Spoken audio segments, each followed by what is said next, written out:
Welcome to the Strip Naked Podcast. I'm your host, Marci Kornegay, and I'm joined today by Haley Daniels, proud Canadian Olympian and national team slalom canoeist.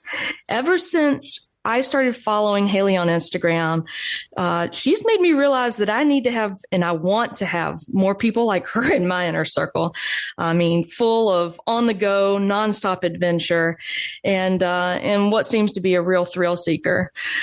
She's currently calling in from Calgary, and probably got some Canadian Rocky views, and completely surrounded by like the winter sports mecca that is that area. It's a gorgeous backdrop for ice climbing, skiing, and I think, and Haley, you'll have to correct me if I'm wrong, but maybe it's the home for Team Canada cross country ski and biathlon. But, you know, I promise we aren't here to talk about dream locations and weather. I'm here and I want to highlight Haley and her transition from being on the water, competing at the absolute highest level in slalom canoe, to her recent retirement from competing in the sport, and everything that she's gone through in making the transition from elite athlete to everyday athlete.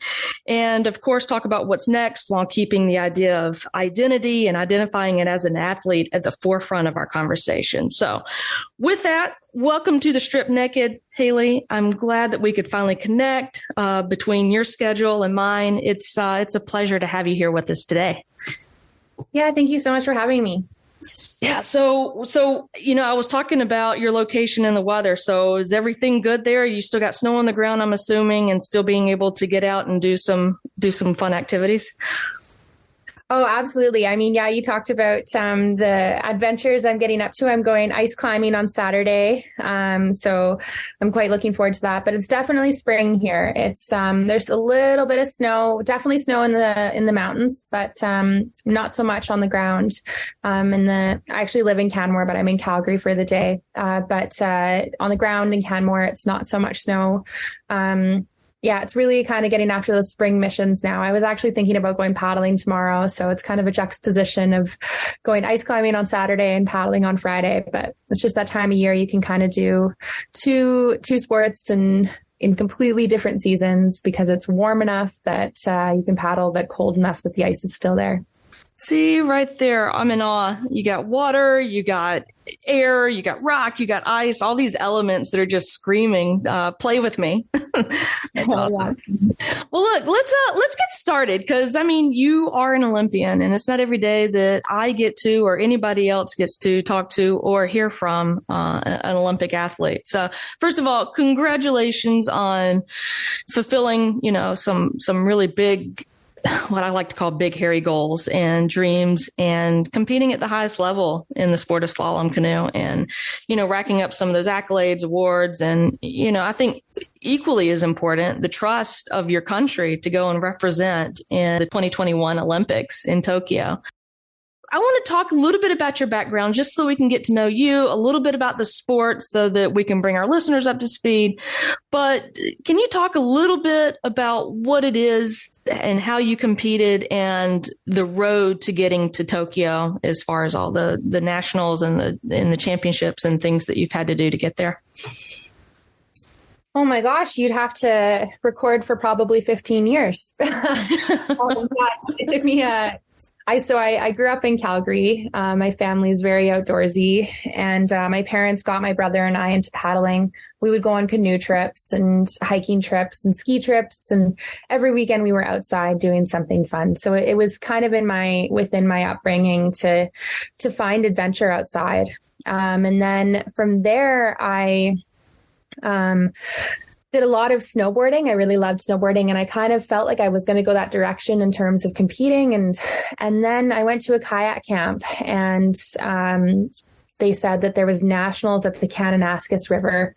And they said, it's kind of welcome to anyone. You can come and compete any level. And that was my local river. And so I went to the race, and I made some friends, and I raced terribly. I ended up swimming. So that's where you flip over and pull your spray skirt and swim down the river. But I just really fell in love with the sport. I fell in love with the people and the ability to be outside and connect with the water and the rush of going down a whitewater course. And that's really what kept me going. So after that, I was in junior high, I believe, when I got into it. And then, I just kind of kept on going to training camps that were local and working with the different athletes. And then eventually, going to more training camps. My first training camp in Canada was in Chilliwack, BC. So that's usually warmer there because it's close to Vancouver. And then from there, my first international training camp was Charlotte, North Carolina. There's a whitewater course there.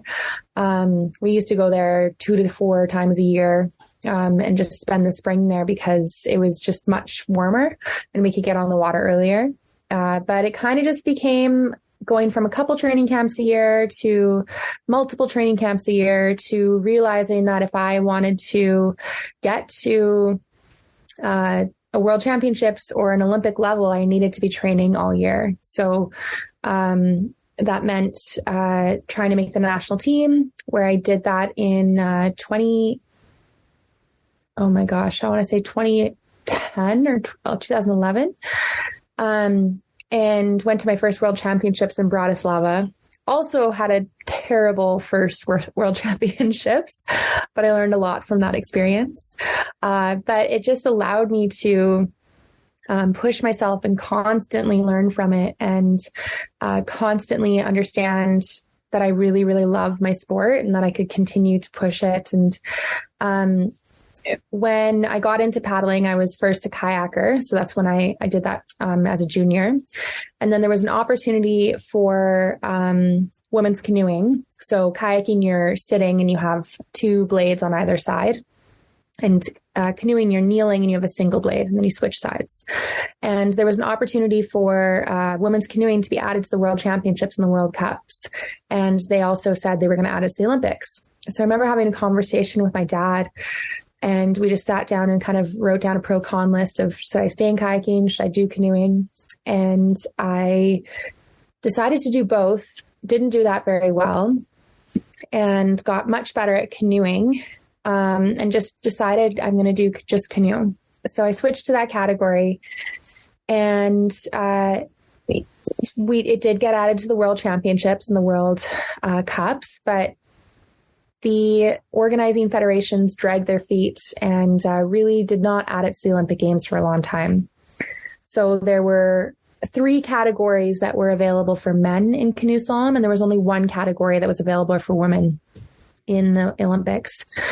So really my passion for paddling, as I said, it became, being on the water and getting out outside and doing that as much as possible. But it also became advocating for women's canoeing to be an Olympic sport. So myself and a global group of female canoeists, we all band together, and we fought for gender equality for most of our careers. So that was, we were ready for the London Olympics. We were ready for the Rio Olympics. And it took a lot of advocacy, a lot of time, but we were finally added to the Tokyo 2020 Olympic Games. So that was my goal, and I'm very proud to have represented there. That's amazing. And there's so many different talking points in everything that you've just shared. And I'm sort of just listening and wrapping my brain around some things. But, one of the things you mentioned, that stuck out was the Charlotte training facility. Actually, I lived in, just south of there in South Carolina for a couple of years. So I know that facility really well. I went up there, and who knows, it might have been you that I saw on the water, but I did see some competitive people doing some training routes and things like that. So who knows, it could have been you the whole time, but, know that area really well. And then, you're talking about, trying to figure out which route you're going to take, which division, or, whittling down. Like, a lot of people do it as a multi-sport athlete, and they're trying to figure out which sport they actually want to compete in. You were a little bit more advanced in that you knew you were going to be on the water, but in which discipline, and being able to, make decisions on which route you're going to take, and how you were kind of juggling and going about doing both, or just trial and error. And I love that now things are a little bit more normalized to you're either winning or you're learning in situations like that. But back in, 2010, or, even before that, before you made national team, it it was a little harder than that. You know, a lot of things that have been normalized as far as mental health wise weren't so normalized back then. So was it difficult for you to go in and know that you're going to be really good at this, but it might sacrifice in this discipline, and, you know, and how you built that identity? Because at a certain point, you're making a decision what you're going to stick with. You're going to stick in a canoe, and gosh, all the training, and basically in a nutshell, the intensity behind, you know, everything that you've made a decision up to this point to be able to do comes to fruition. So can you talk just a little bit about some of that trial and error? Yeah, I think for me, it was really important to focus on one thing. I was good at kayaking, and I was scared of canoeing because you're a little bit higher center of gravity in one blade. So I found that the only way I was going to get good at it and overcome that fear is if I fully focused on it. And I did those things that scared me. And so that's really one of the biggest reasons why I just focused on just canoeing. And I looked at it as an opportunity. If I really wanted to be that representative at the Olympics when it was added, I had to start then, and I had to put out everything into that. So that was kind of the biggest reason why I did that. Yeah. What, you know, I know you said you had a global conglomerate of women canoeists that were leading that effort, but what particular, I mean, did you have to, you know, go to meetings? Were you traveling on behalf? Were you, I don't, you know, it's not a protest, but I mean, were you showing up in different decision makers, meetings, or how much did you play a role in that? When you have such a big cause that you're advocating for like this, there's really no manual for it. And there's no, I guess it really was just so many different things. But how it started was just all of the female canoeists at the World Cups meeting when we were all there and talking about it. And then putting together, it was email groups at that time.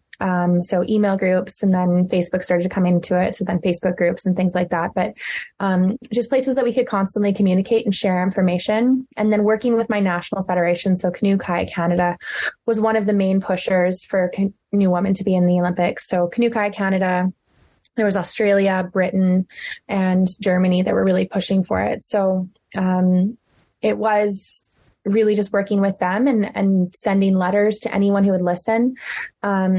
Being in the media a lot was a big role for myself and a lot of the other female canoeists, because the more you're in the media, the more they need to get all angles of the story. So they're contacting the International Canoe Federation, the International Olympic Committee. Why aren't you putting women's canoe in the Olympics? Like, you know, it seems fair, but there was a lot of bureaucracy, as you can imagine. So one of the first things that was really hard for me was that because my sport was not Olympic, I had access to no funding from Sport Canada. So a lot of the times I was in the media, it was actually for promoting different fundraisers or sponsorship efforts that I had been working on. And they would often be like, you know, I'd have to raise anywhere from $50,000 to $90,000 a year to compete. And that's, you know, money in and money out. And that's not, I don't get to keep any of that. And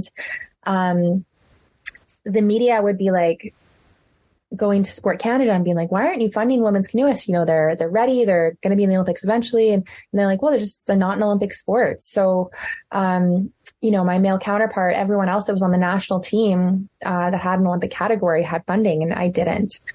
So that was very hard.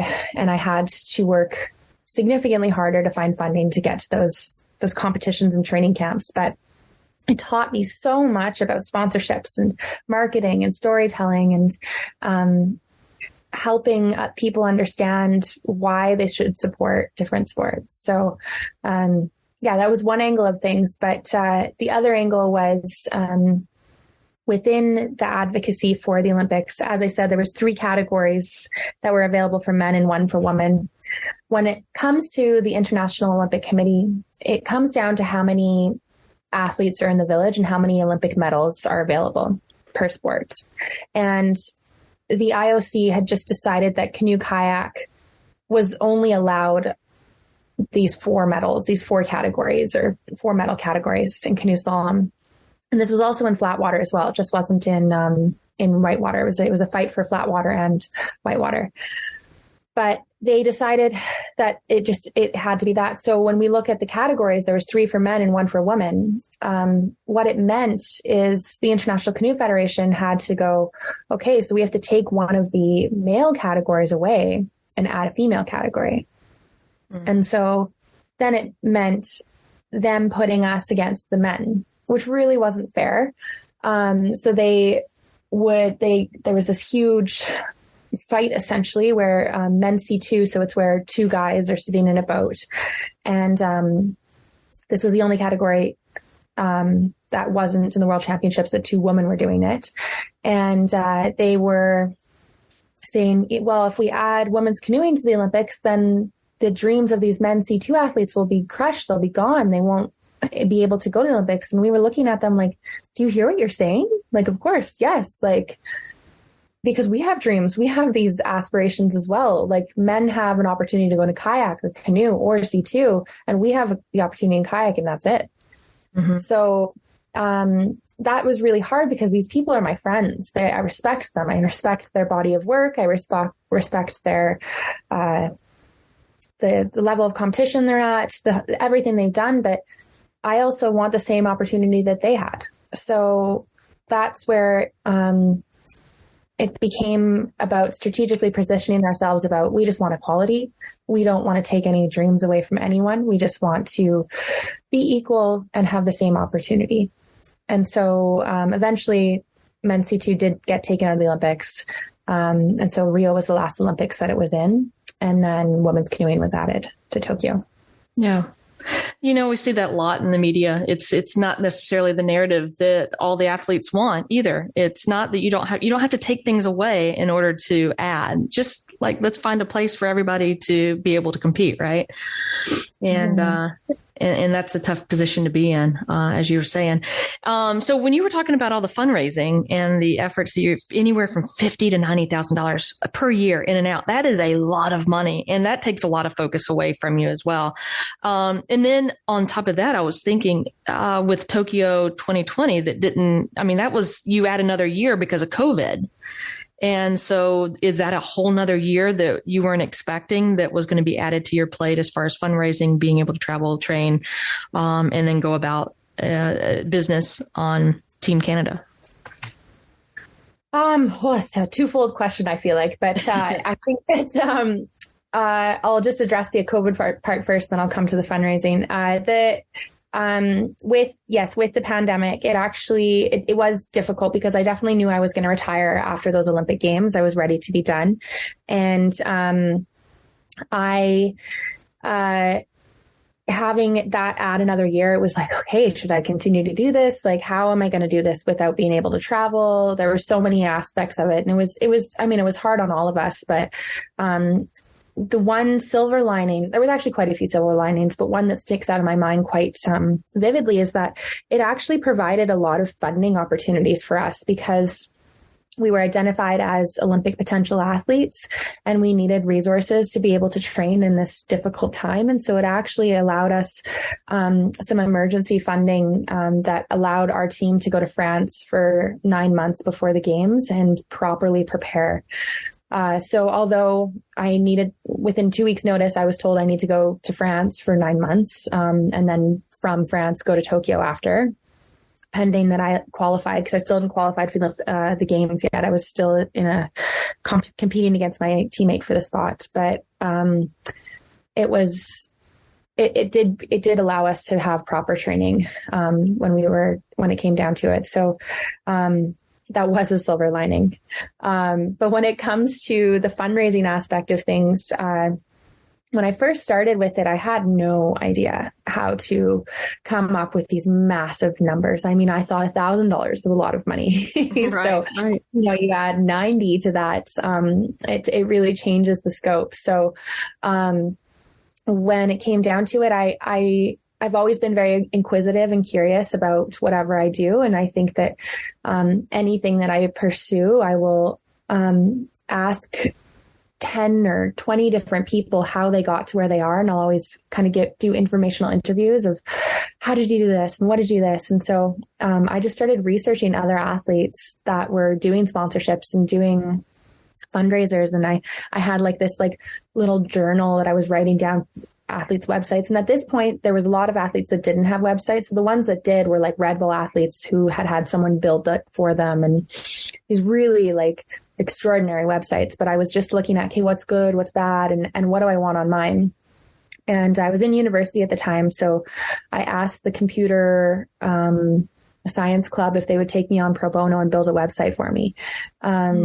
And so they did that, and it was like an archaic website now, looking at what I have now compared to what it was, but it was something exciting at that time. And I had no idea how to build a website. And this was before, like the Wixes and the Squarespaces and all those websites are now available. So, so I went about it kind of looking at, I just constantly had coffee meetings. I feel like every week my coach was like, well, what are you running to from training? I was like, well, I've got to go to this coffee meeting to ask this person this. So it did cut into my training. But it also allowed me to pay for my training, and the later part of my career, I had built a foundation that my training was my highest priority. But the start of my career, it was also about building a financial foundation, which was really important as well.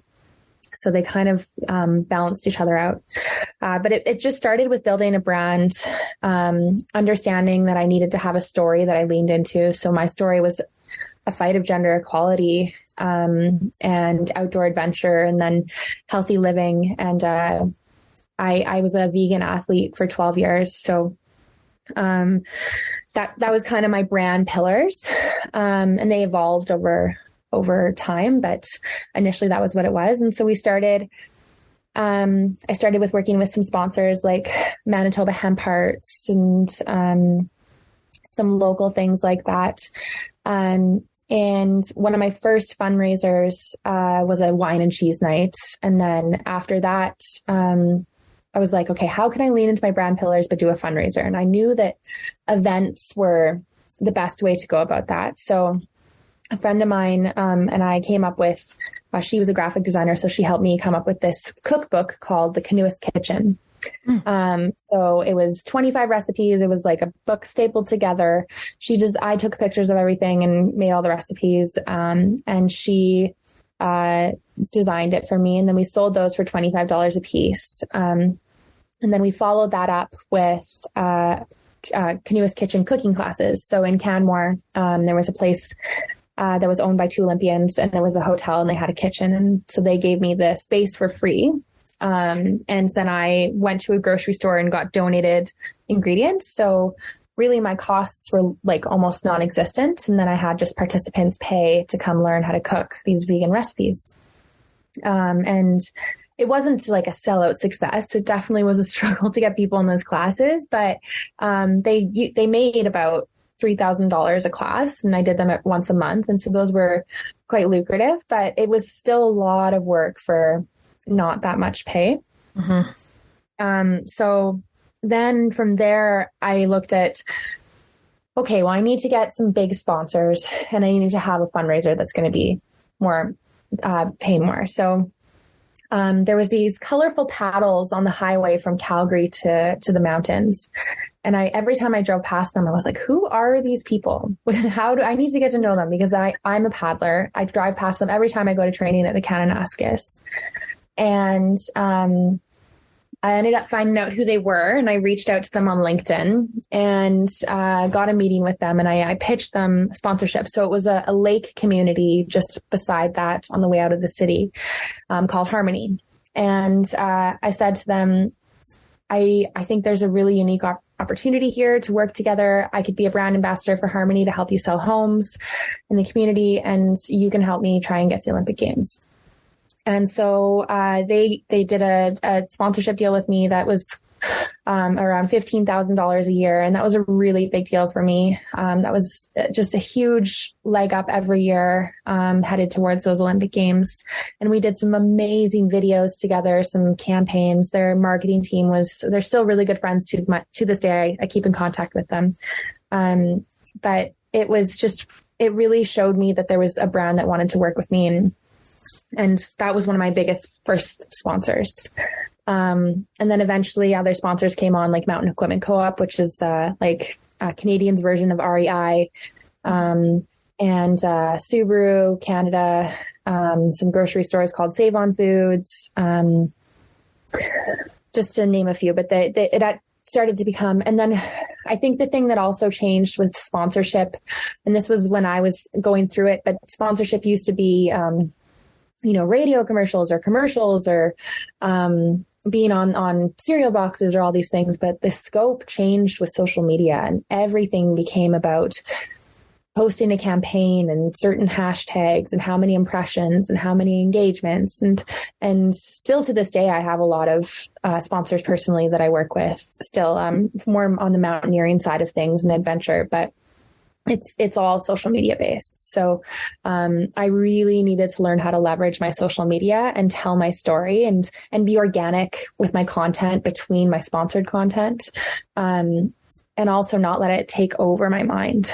And let that, that mental health aspect, as we talk about, like it does take over. Like there's a complete addiction side of it. And I'm completely aware of it. I'm on it more than I'd like to be. But your mind just goes with it. Right. So that was the sponsorship side of things. And then the fundraiser side of things, I came up with an advisory committee because I looked at companies and I wanted to run myself as basically a company, Haley Daniels company.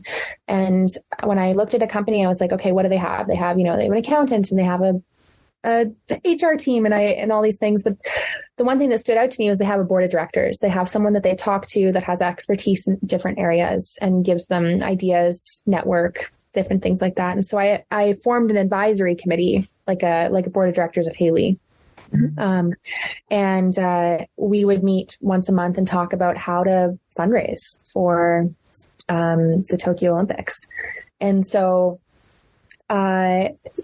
we talked about taking these paddles down off the highway and auctioning them off. And we'd also talked about maybe doing like win a date with Haley, not like a romantic date, but like, some restaurants and we do maybe like you go for a paddle and then you go to a nice restaurant and then you do that, and we auction this off.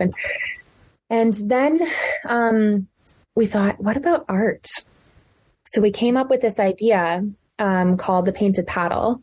And then I just hit the ground running. So I reached out to 35 artists. I got paddles, these small little cute little paddles for kids that were wooden, unvarnished, and I got them delivered. And then I sent them out I sent out paddles to 35 artists. I got a brewery to sponsor the event and had some food sponsored and everything. And we had this event called the Painted Paddle Auction. So we had an auctioneer come in and we had silent auction items. And this is where I started making some real money at fundraisers, more than $3,000. It was more like $30,000. And it was a huge hit. And we ended up doing it for 4 years in a row. The last year was online with COVID. But it was just such an amazing event. I mean, the art was stunning. Like some of those paddles I just didn't want to part with, but I had to because it had to pay for my season. But I think, and it generated a lot of media. It was a great way to put content out on my social media. It was a great way to tell my story. And it gave people that wanted to support me something that they could take home with them and know that they had this piece of art supporting an athlete getting to the games, but not only getting to the games, but fighting for gender equality. Like it represented so many things.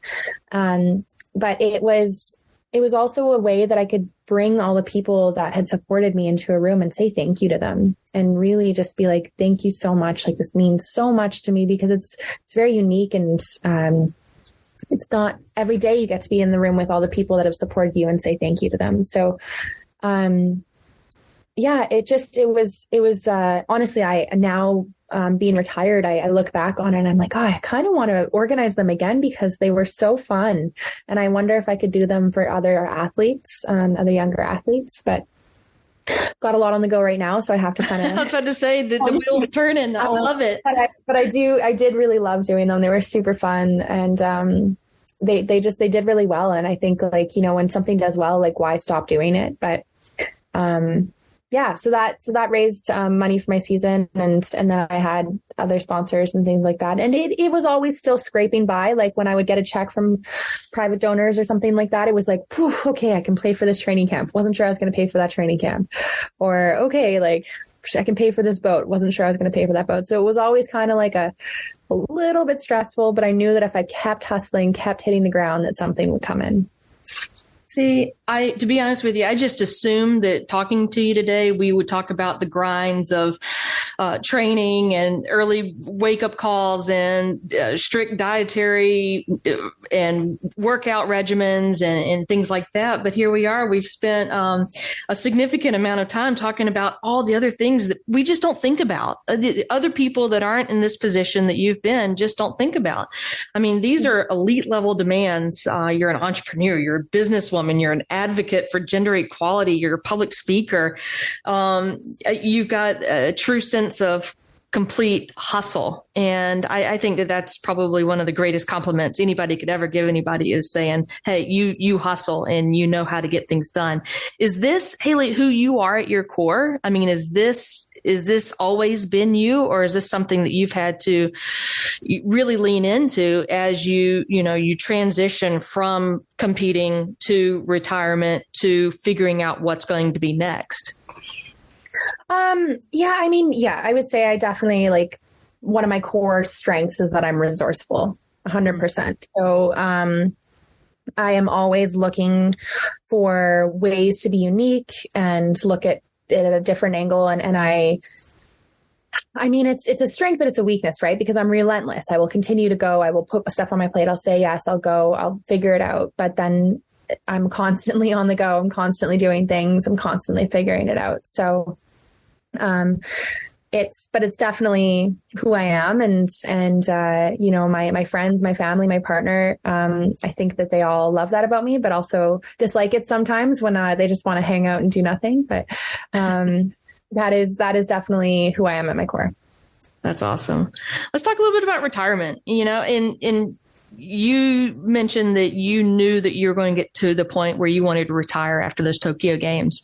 So was it a strange feeling knowing that, okay, this may be my last race, this might be my last run? What was it like standing, there about to jump into the water or getting out, those feelings that you feel knowing that this may be the end as far as competition goes? Yeah, when I was at the Olympics, I knew I wanted to be done. But actually, after, when I got home, I still trained for a while and seriously considered going to Paris because it was only 3 years away.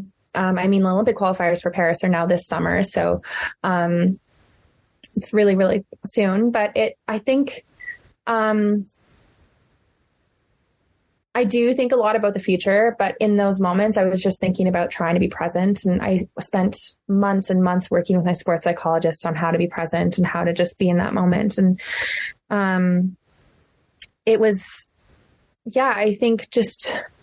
it's funny because retirement, like, there's a lot of resources, and Canadian Olympic Committee is amazing in supporting us in retirement. But I always thought that I was going to be fine. I thought I was going to find a great job. I'm resourceful. I've got a great network. Like, I'll find this job. I'll make myself look awesome.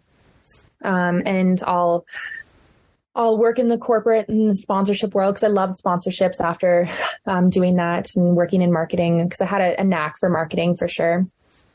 And once I had retired and officially done that, I started working in that industry. And I still loved the marketing aspect of it. But what I realized is that I really struggled to be in a desk job. I needed to be around people. I needed to be moving. And that's why it became such a natural fit for me to be an athlete. Mm-hmm. It was a big shock to my system for sure. And I went through a series of bouts of depression throughout my Olympic career, but I also went through a big depression with transition, because it's your identity. Like, it's not a job, it's an identity. And as much as it is a job, like when you go to a party, someone says they're, what do you do? And they're like, oh, I'm a lawyer, I'm an accountant or whatever. And But when they go home, they're a dad or they're a person. But when you're an athlete, when you go home, you're an athlete. Like your sleep, what you eat, what you think about, what you journal about, what you do to your body, everything. You're an athlete every waking moment and every non-waking moment, because that sleep's important. So, that was just, it's still a struggle. I'm still going through it. I like when I got home from the games, the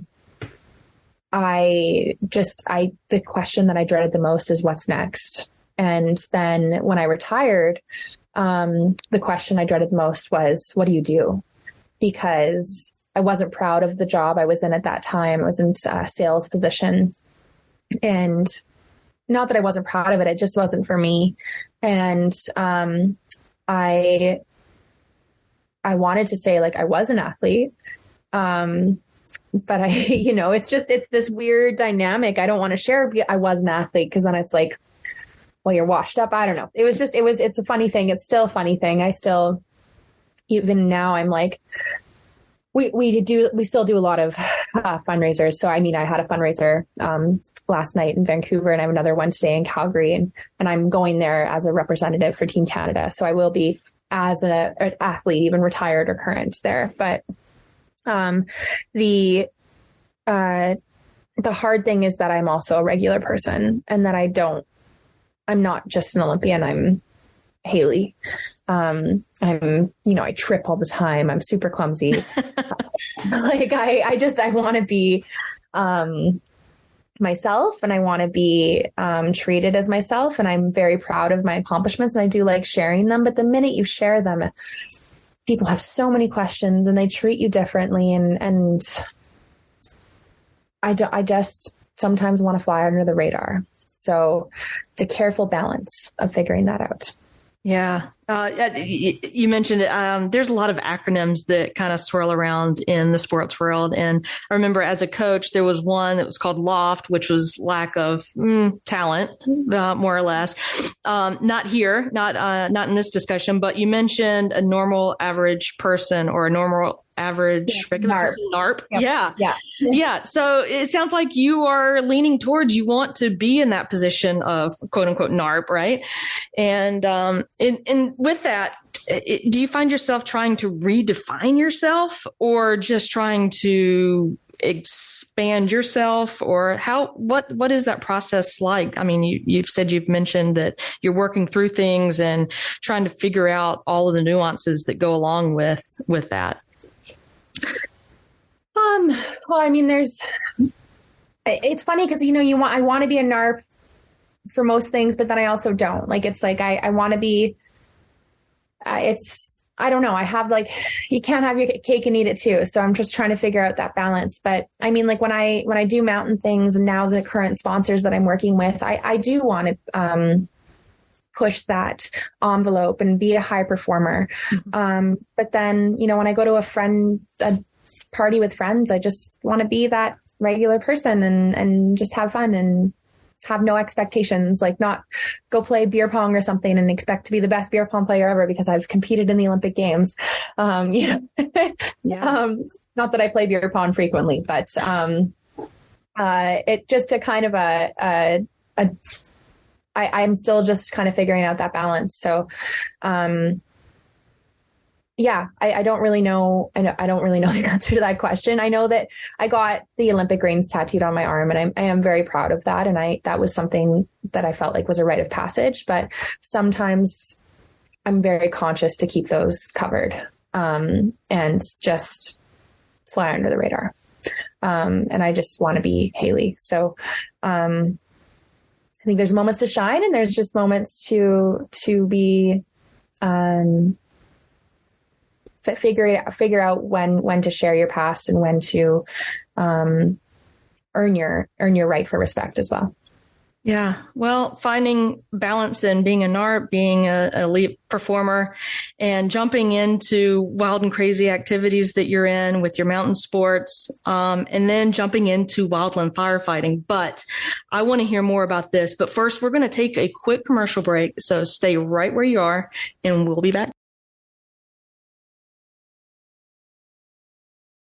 All right. So, Haley, you are a thrill seeker. It's very obvious in this conversation. So you jumped right into wildland firefighting. I'm assuming this is after your sales job that you weren't too keen and excited about, that didn't get the endorphins going. So you found yourself.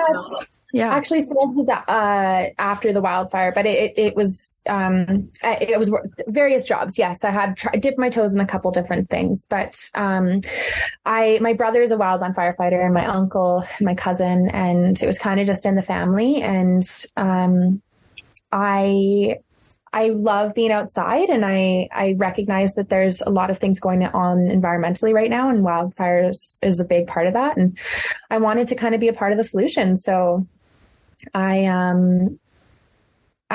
jumped into wildland firefighting, and it was it's a very interesting job. It was you're kind of like James Bond of the woods. So you're sitting at your day base. You fly to your day base in a helicopter, and then you'll be sitting there waiting on a thing called 5-minute getaway. So you have to be very close to the helicopter with it packed with all of your gear. And then you'll get a call on your radio, and it's like, gives you coordinates. And so you get in with your crew, and you get in the helicopter, and you start flying to the coordinates, and then you'll circle this fire. You'll see how big it is, and you'll send into dispatch how big it is. And then you'll go, okay, we're landing here.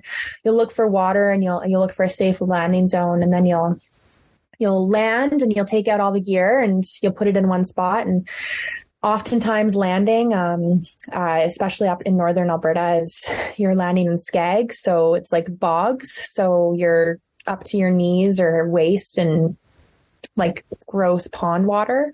And you're just walking through that. And so, yeah, you land, and then you all get different tasks. So usually my crew leader will go look for the fire and the water source. And then I'll usually cut the helipad. So I'm taking a chainsaw and I'm cutting down some trees so that a helicopter can properly land when it comes back. And then you're putting these hose bags on that are like 75 pounds. You have a hose bag on your back.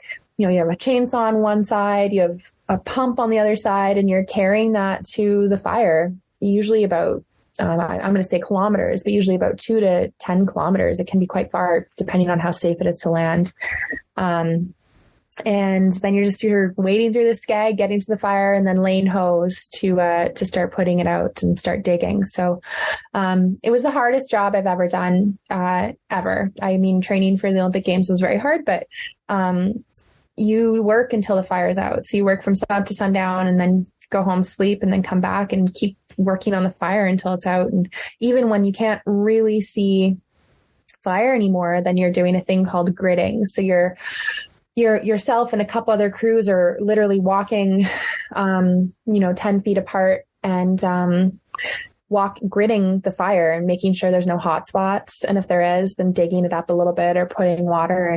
And these fires, even though they seem dead, are really like that. It takes so much effort as a wildland firefighter to put it out. So I was very humbled by that job, and I have an immense amount of respect for the guys and gals in these jobs. And it was just a very cool thing to do. But you work a lot, and you work very hard, and the bugs are horrendous. I can only imagine.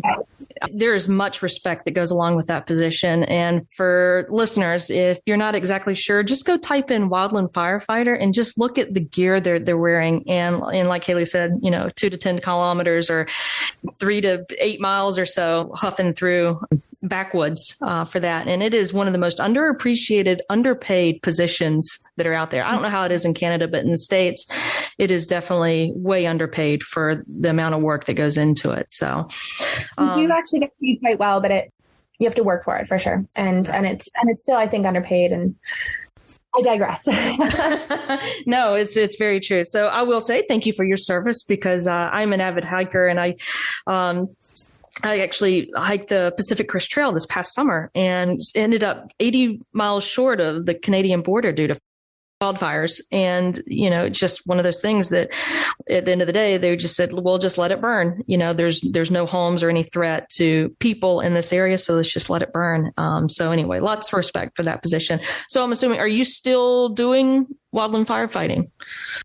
I did not go back to renew for this summer, and I'm currently just doing a lot of public speaking and figuring out what's next, and kind of giving myself a little bit of space to just understand what it is that I want to do and really figure that out. So I'm excited for what's next and share with you with that. But kind of just some new fun things on the horizon, but I can't fully share that yet.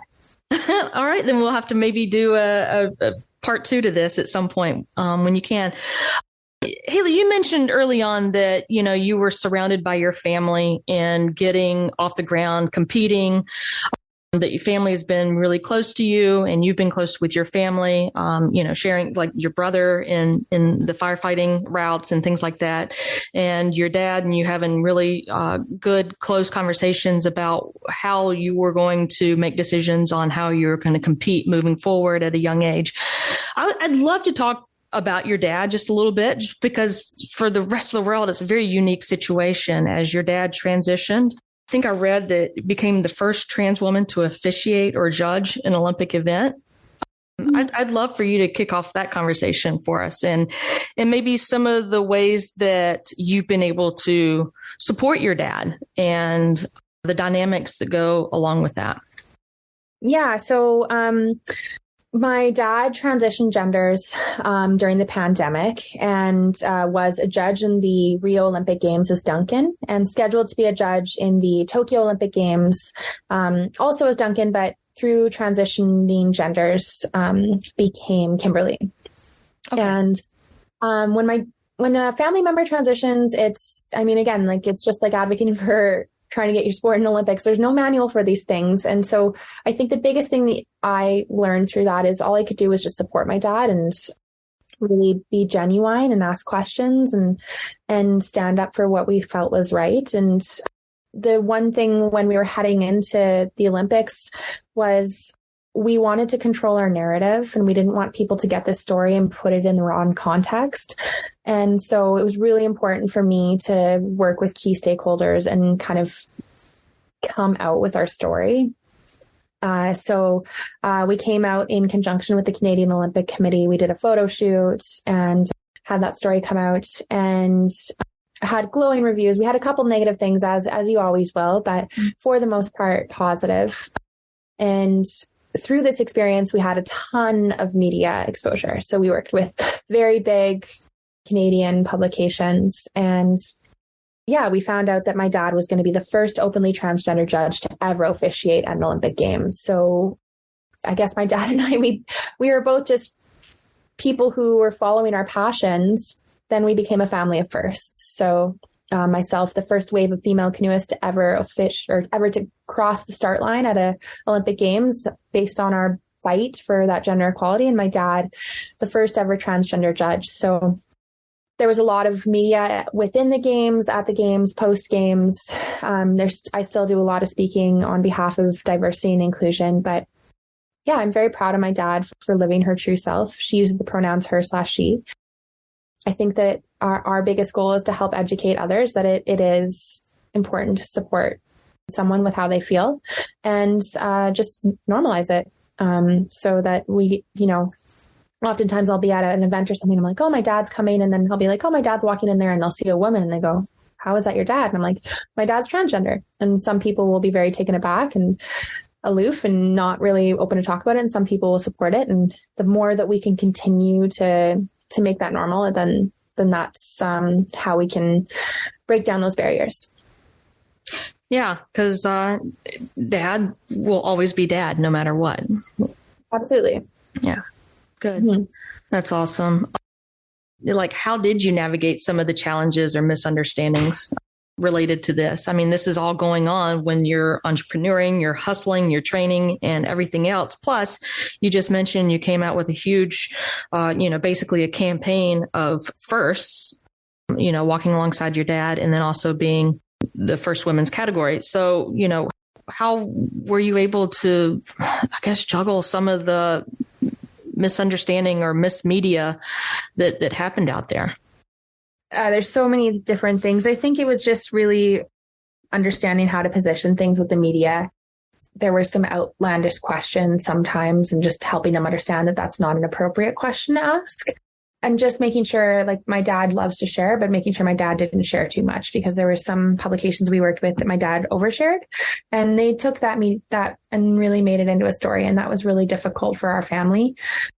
And I think something that was really hard as well is behind the scenes, my mom, it has been there. My mom is a superhero. She's an amazing person. And she did not get lifted up in all of these stories. My dad did. She's such a big part of my Olympic journey. She supported me so much. She still supports me. And that was just a hard aspect of things as well. I think when you're doing these big stories, there's always going to be something they shine light on, but they don't see the other side of it. Yeah, it was just really about a careful balance, making sure that it wasn't taking away from my training, but still helping to inspire others to live their true, authentic selves. And then you're able to use your platform now and to raise awareness and support for not only DEI type issues, LGBTQ plus support in the community, and then also with gender equality as well. So actively being able to go out and do public speaking events and using that platform is definitely to be applauded. So thank you. Yeah, well, thank you very much. Yeah, definitely. Yeah. Let's kind of narrow this down to as we start to close out. But, in thinking about everything that you have experienced and everything that you have done and gone through, and sort of, like you mentioned, I think 2 or 3 times that there's no manual for some of the things that you've been through. What advice would you give women who are looking to make the transition from full-time athlete to a new venture to retirement? Yeah, I mean, that transition side, I don't know. I'm still going through it. So I wish I had a full gamut of things to say, but I would just say, like, no, it's going to be hard. It's not easy. I dreamt about retirement and what it would be like to not travel all the time and to be home and have a full-time job that pays you. But sport will still be the best job you will ever do, even though it's hard, even though it's exhausting, even though it doesn't pay very well. It's still the best job. And you have full autonomy over what you do. So at least in my case, but I don't know. I guess the advice is just like, no, it's going to be hard. Put the work in. There's going to be failures. Don't let those be setbacks. Just let them be data for how you can be better, and just keep growing. I like that. It's sort of like, don't find the things to define you. You just keep moving forward, right? Mm-hmm. Yeah. So to close out this episode, people, like, you got to lean on the people around you. Yeah, because you talked about your board of directors, having a board of directors of your own group and your own brand. It's important to have those types of people around you, right? Just because you're not in sport doesn't mean your connection dies with those people. Like, you've built that connection, you can still talk to them and resource them. And yeah. Well, Haley, to close out this episode, and just for a little bit of fun, I mean, we've gotten to know you quite a bit over the last almost hour or so, but for just a little bit of fun, I want to ask 3 more questions. These are going to be really, really quick, off the tip of your tongue, strip naked podcast type questions here. And, just tell me the first thing that comes to your mind. And if you don't want to answer, you can just say, pass. But hopefully you'll want to answer some of these, because I think they'll be a lot of fun to get to know you just a little bit better. Are you ready for these? It's just 3. Ready. No worries. Okay. You can do anything. All right. We'll start off easy. Do you have a hidden talent? If so, what is it? I don't know if it's so hidden, but I really love drawing. I think I'm okay at it. Yeah. I saw a mountain range that you drew and you posted on your Instagram page. I think that was amazing. Yeah. No, I love drawing mountains. So. All right. So we're going to talk about that in a minute on how to follow Haley and some of her adventures. All right. Question number 2. What is the last little bitty baby white lie that you told? That I wasn't hungry. And you were hungry? I was hungry. Fair enough. Yeah. Did you eat?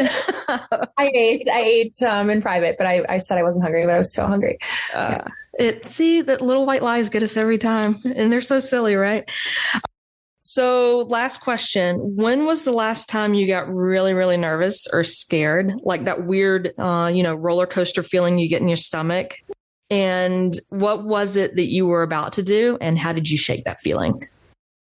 I was skiing in Switzerland with my partner a couple weeks ago, and we were on a glacier, and there was a line that's kind of like a no falls line, because if you fall, you go into a crevasse. And yeah, I was super scared because I didn't want to fall into a crevasse. So I was skiing very conservatively. Yeah. And what did you do to combat that? How did you shake it? I did some box breathing. So inhale for 4 seconds, pause for 4 seconds, exhale for 4 seconds. So I was literally like on this very precarious side of a mountain, not really holding on to anything. And I was literally breathing boxes so I could calm down. Oh my gosh, that sounds like intentional hyperventilating to me. That would be like in my world. Yeah, my partner was just la-di-da and I was freaking out, but yes. Yeah. That's awesome. Well, it seems like a really, really awesome life. Well worth lived so far. I cannot wait to follow you and some of the things that you've got coming up that hopefully we'll be able to report soon. And I really appreciate the time you've taken. You've shared some really, really great nuggets. And, as I'm thinking about what we can name this podcast, it might have to work around NARPe, maybe like NARPe Diem or something, something a little silly. Absolutely. It's been a pleasure, Haley. So best of luck to you. We'll be following you along the way. And thank you again for your time. For everybody else, stay tuned. The Strip Naked podcast will be back again with another episode. Stay tuned. Continue to follow us on social media. Haley, I'd love for you to share your social media if you'd like some more followers out there. Mostly on Instagram, and it's Haley, Haley, Danski, Danski. There's no Polish or skiing affiliation to that, but my friend, when I was growing up, just called me Danski. So, yeah. Fair enough. All right. We will make sure we have those in the show notes. Everybody go follow. It's beautiful scenery. You might see some artwork, and you also see a lot of badassery. So stay tuned, everybody, and take it easy. Bye-bye.